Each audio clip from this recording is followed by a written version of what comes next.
Morning everyone. How's everyone doing? Just like to say thank you very much for the birthday well wishes and New Year well wishes and everything. And it's definitely getting chillier now here in the UK.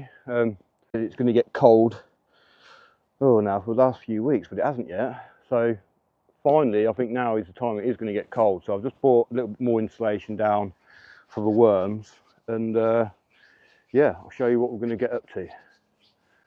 So here's my worm farm. It's an old water tank, and I got the idea from watching Jeff Lawton's worm farm in a bathtub and the Weedy Gardener's Wormville. So that's why I called it Wormtropolis. If anyone's wondering why I gave it such a stupid name.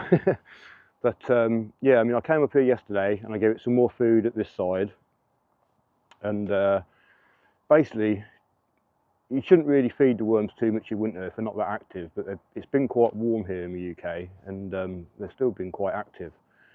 But I wanted to add quite a lot of food waste in there so that it might get warm in the composting process. Only a little bit, because there's not a massive amount of you know, composting materials in there. I mean, obviously you've got the leaves and the green waste. Hopefully you might make a little bit of heat, but not a massive amount, because it's not a big volume. But the worms then can find the sweet spot when it does get cold and if the materials do warm up. But at the moment it's still fairly warm, although it is getting chilly now. So what I'd just like to do really is take the top off. I'll show you a bit of the feeding what I gave them yesterday. Probably pop a bit more cardboard down what's on top there. I've got some sort of wool packaging in there, what you get with the food boxes to keep it cool. So I'm probably going to fill up that little gap what's in there with the wool packaging with the cardboard underneath. I've got the metal, not the metal, you know, the aluminium foil sort of sheet which is behind those red things over there, which I'm going to lay on top. And what I did last year with these red things, I had a strap, and I put the strap around here and put those red things on the outside just to insulate it a bit. But I'm probably not going to do that this year. I'm probably going to put these red things, there's a little gap round the back, and I'm going to stuff them down the side there and next to the J-Dam fertiliser liquid just there. And that's just basically because east is sort of over this way, so when the sun comes up in the morning, the sun will be able to hit this black surface on here and warm it up. But if I had these insulation bits on here, the sun wouldn't be directly on this black bit, and I don't think you know, but it'd insulate it from the sun basically. So at least if the sun's hitting this in the morning, this side might get a little bit warmer in the sunshine. And at the back there, the wind comes from the southeast, so I mean it's being blocked by the compost bins there, and the compost bin is insulated in here with Thermotex. So I'm going to stuff that round the back there, this stuff here, just so that's lagging from an old boiler, not a boiler, hot water tank, sorry. And yeah, just going to slide it in the back there, and hopefully that's just going to stop the wind from whistling around the back there, and hopefully insulating them enough. I mean, they're probably not going to be actively feeding and stuff as much as what they would be in the spring or the summertime, but yeah, just to try and protect them so they don't all die basically. So what I'll do is I'm going to take the lid off, open it all up, and yeah, I'll show you that feeding. And what I'm possibly going to do as well is I've got like, it's one of Meadow's little sieves for the sand thing, which is in here. And basically this little container here is all, well, for all the stones and stuff that I find in the compost, but now I've just emptied it. So what I'm going to do this is fill it up with some food from the worm bin and maybe the leaves, and pop that in the top of the compost so I can try and bait some worms out before I spread all the compost out everywhere. And these worms here will be going in Wormtropolis as well. So yeah, I'll just get you set up and bring you back. Right, so let's open this up and get a little bit of materials out for the bait cup for the compost bin. But yeah, I just want to get a bit more cardboard in really. And those woolen little blankets what are in the box, well just under the box down there. So let's have a little look, see how these are doing. Oh, there's a few worms at the top here. They look like they're getting jiggy with it. We'll leave them to it. That's a good sign. Plenty of worms at the top means they're still active. So I fed that one the other week, and I fed it this side yesterday. And what I'll do first is we'll just I want to get a bit of pumpkin and stuff, really. Oh, look at that there, that'll do. Get some of that nice soft pumpkin, which the worms love. It's one of their favourite foods. There's some seeds there as well. Yeah, just to entice them out the compost into here. So when I'm sieving the compost, I'm not picking so many worms out the top. Whole parsnip there. Right, we'll put that back over. Yeah, so I just wanted to rob a little bit out of here. It's got a bit of the microbes on it already, what worms are used to, so it would be ideal. So I'll just put that to one side for a moment. Yeah, we'll just flatten that down a bit. Lay this cardboard back on top.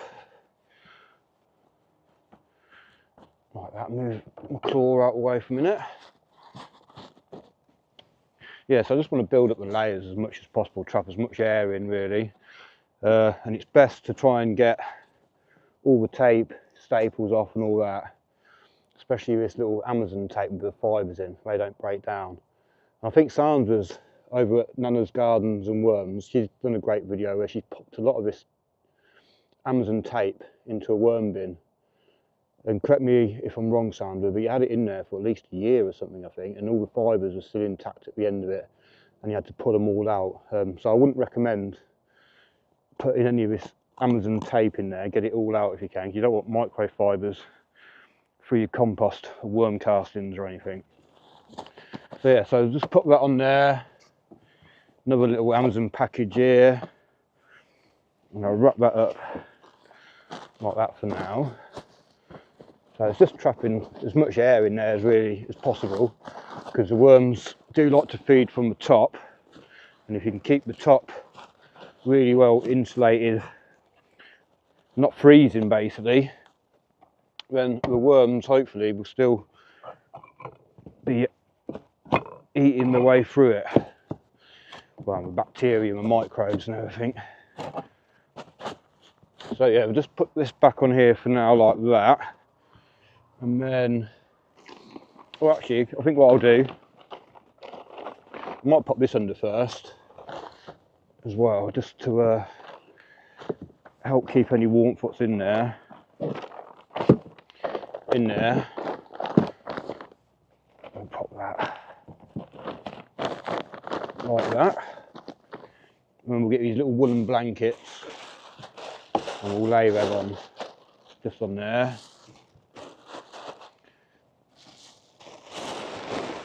So that'll stop the air getting in underneath the lid, what's going to go on next.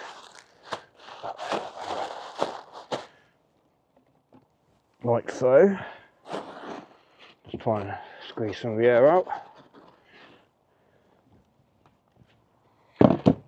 Yeah, so that's the worms insulated. I'll pop that red stuff around the sides and show you that in a minute. The lagging from the hot water tank. And then I'll show you popping in the bait cup. So the gap now is all nicely covered. No cold winds, hopefully you're going to be whistling through there. With all that cardboard and wool and that little foil sheet on there. Hopefully it'll, sorry about sniffing by the way. Hopefully it'll keep the cold out and the warmth in. So next what I'm going to try and do is get these little red insulation things stuffed around the back.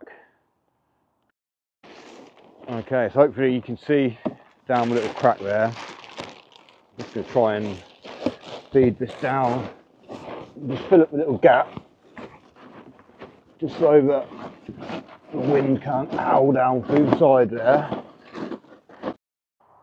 Okay, so as you can see, this is one of my compost bins. I've just taken the lid off it and just had a little look around. There's little worm egg, a cocoon there. So you can have up to about 4 or 5 worms in each cocoon on average. Some might have more, some might have less. But it's a good sign that they're on the top and they're breeding still. So that's a cocoon there as well, which is slightly more mature than the other one. That's going to hatch out sooner than the yellow coloured ones. So I'm just going to dig a little hole in the middle here and just insert a little bait cup, which is here, which has got all the pumpkin and stuff in. Worms will love that. So we'll just nestle that down in there a little bit and we'll cover it up with some of the compost. We'll put a couple of little twigs on them, X marks a spot. Just a tiny little bit of the weed membrane there, which I'm always finding in. Little bits of compost and what have you. But yeah, we'll just cover that up. And perhaps put that bit of card on there as well. But yeah, compost is looking pretty good. Obviously it's not going to do much over winter, but any worms that are in there will get attracted to that. And they might not be attracted to it just yet because it's going to get cold, but when it warms up I'll check it and put all the worms that are in here, what I've baited out, back into Wormtropolis. So I'm just going to pop the lid back on and yeah, I'll show you over at Worm Island and show you what I mean about when I took the drone up the other day. Sort of the green colour around the worm farm, you could definitely tell. Well, I could anyway, so I'll show you that in a minute and see what you think. Yeah, so this is Worm Island and with my strawberries in. Basically, yeah, it looks like it was a lot greener from up above. So worms are in there. There's still quite a few at the top here, really, not that far down. A nice big fat and dark worms, lovely jubbly.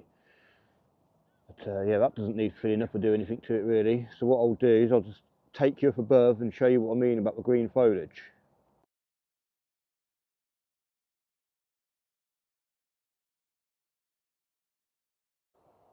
Okay, yeah, so I hope you can tell from that what I mean about the little extra green around the edge here compared to the rest of the bed.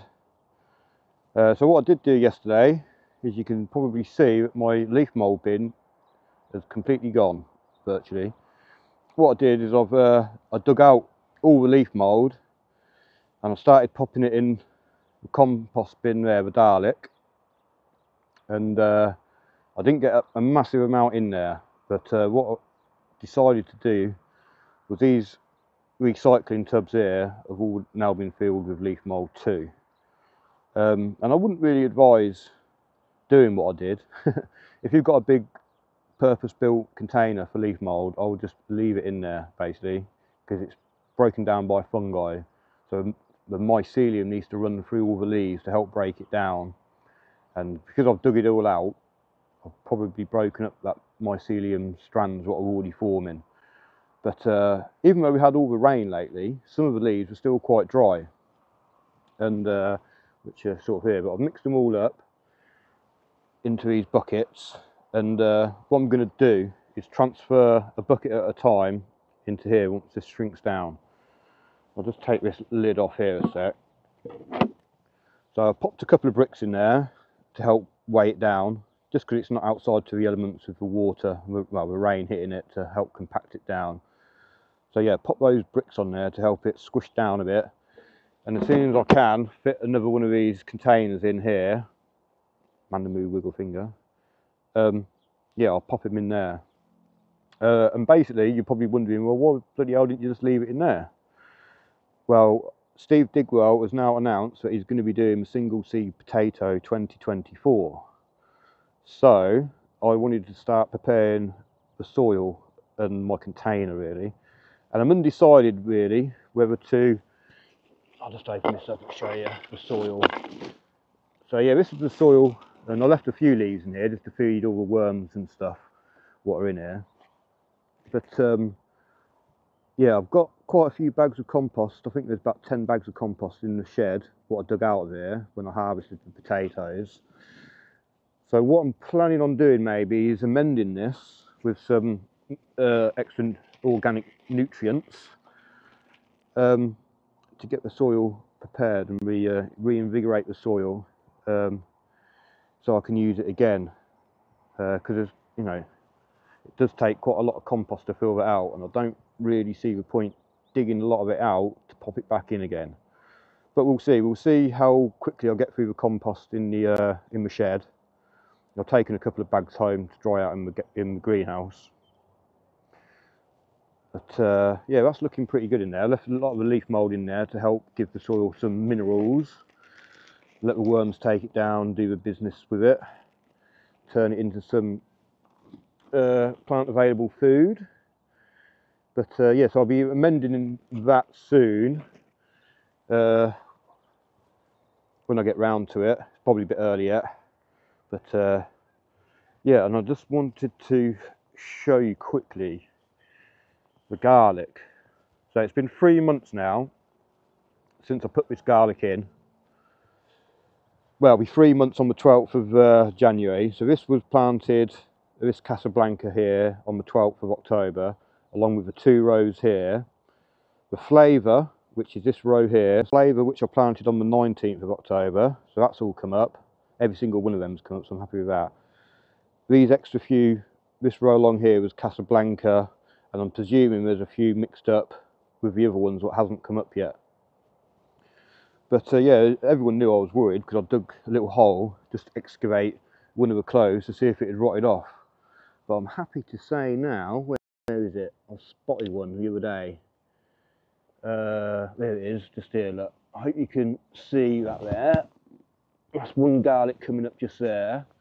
And I think there was one more somewhere. I think it's at the end here. Let's have a look. Where is it? Yeah, just here in the other row. So that's 2 come up so far. So I'm happy about that.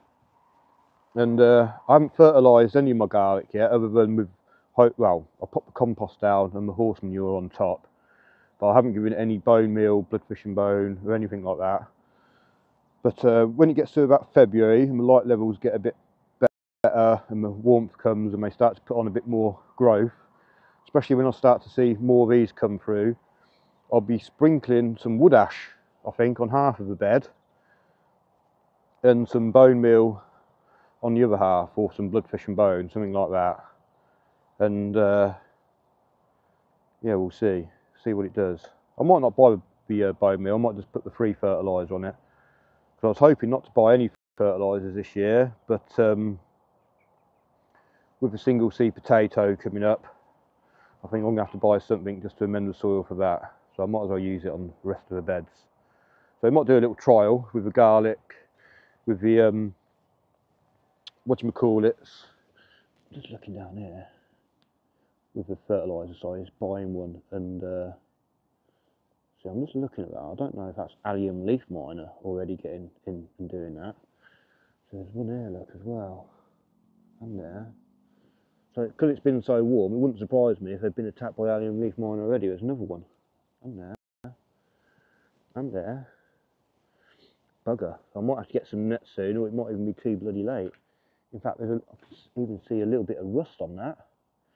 It's been so bloody wet. Right, look at that leaf. So yeah, so I'm definitely going to have to order some nets soon. I did have a look, and they're about 25 quid each for the Enviromesh. But I'm going to get a couple. In fact, I'm going to have a look, check along the onions as well, to see if any of their leaves have been nibbled or anything. No, they look fine.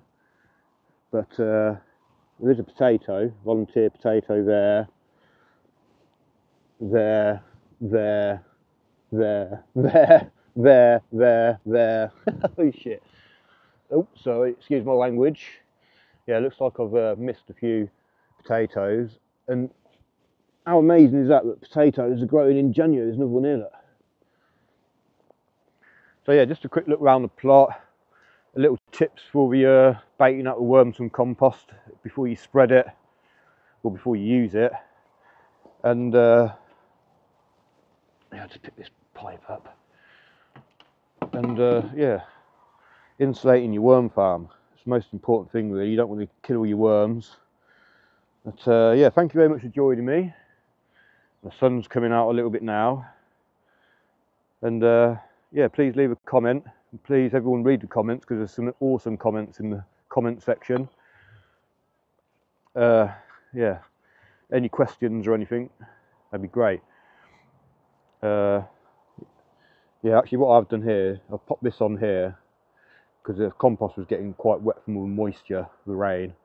So just to help keep the warmth in a little bit and stop the moisture from getting on it, just pop that up against there before I start filling up this next bay again in the spring, when I start cutting grass again. So yeah, I hope everyone enjoys their Sunday. People playing football over there and everything. But I'm going to go home now and get some breakfast. So yeah, everyone enjoy the weekend, what's left of it, and